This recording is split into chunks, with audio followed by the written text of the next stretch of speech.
ଆଜି ନୂଆ ବଡ଼ି ନୂଆ ଛୁଇଁ ନୂଆ ବାଇଗଣ କିନ୍ତୁ ଆଳୁଟି ହେଲା ପୁରୁଣା। ତାକୁ ଗୋଟେ ପାଣି ସିଝା କରିବା ଦେଶୀ ଷ୍ଟାଇଲର। ଏବେ ସବୁ ଖାଲି ମସଲା କଷିକି ତରକାରୀ କରୁଛନ୍ତି, କିନ୍ତୁ ମୁଁ ପାଣିରେ ପୁରା ଟୋଟାଲ ସିଝେଇବି। ବାଡ଼ିକି ଗଲି, ମାତ୍ର 2ଟା ଛୁଇଁ ବାଡ଼ିରେ ପାକଳି ଯାଇଥିଲା, ତାକୁ ତୋଳିଲି।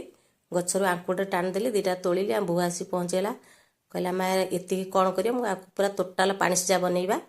ତାପରେ କହିଲା ଲେମ୍ବୁ 2ଟା ଦିଅ। ମୁଁ ତାପରେ ଲେମ୍ବୁ 2ଟା ତୋଳିକି ତାକୁ ଦେଲି, ଧରିକି ଆସିଲା।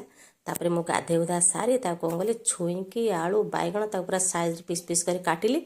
କାଟିକି କଡ଼େଇ ବସିକି ପାଣି ଅଧ କଂସେ ଖଣ୍ଡେ ପାଣି ଦେଇଦେଲି। ଲୁଣ ହଳଦୀ ପକାଇ ଦେଇକି ସେ ଯେଉଁ ପରିବା କାଟିକି ରଖିଥିଲି ତାକୁ ସେ ପରିବାକୁ ପକାଇଦେଲି। ପକାଇ ଦେଇକି ତାକୁ 10-15 ମିନିଟ୍ ପାଇଁ ଘୋଡ଼େଇ ଦେଲି। ସେ ସିଝିଗଲା।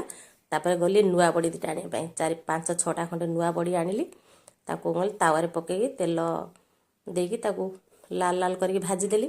ଭାଜି ସାରିଲା ପରେ ଯାହାର ତାକୁ ଜିରା ଲଙ୍କା ଟିକେ ଭାଜିଦେଲି, ଟିକେ ଛୁଆ ଖାଇବେ ନା, ଗୋଟିଏ ଲଙ୍କା ଭାଜିଲି ତାକୁ ଟିକେ ଗୁଣ୍ଡ କରିବା ପାଇଁ। ରସୁଣ 2 ପାଖୁଡ଼ା ତାକୁ ଛେଚିଲି।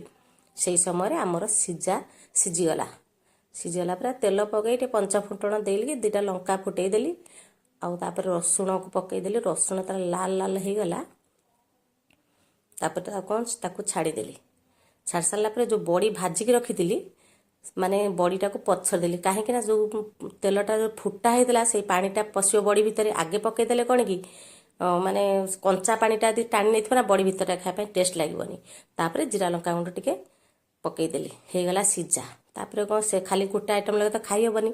ତାପରେ ବୋଇତାଳୁ ଖଣ୍ଡିଏ ଥିଲା, ତାକୁ ବୋଇତାଳୁ ଖଣ୍ଡେ ଚେକା ଚେକା କରି କାଟିଲି, ତାକୁ ଭାଜିଲି। ଶାଗ ଟିକେ ଭାଜିଲି, ବାଡ଼ିରୁ 2ଟା କୋଶଳା ଶାଗ ଆଣିଥିଲି ତାକୁ ଭାଜିଲି। ଆମ ନାୟକ ବାବୁ ଆସିଲେ, ତାଙ୍କୁ ଖାଇବାକୁ ଦେଇଦେଲି। ଆଜି ଦିନ ରୋଷେଇ ସରିଗଲା।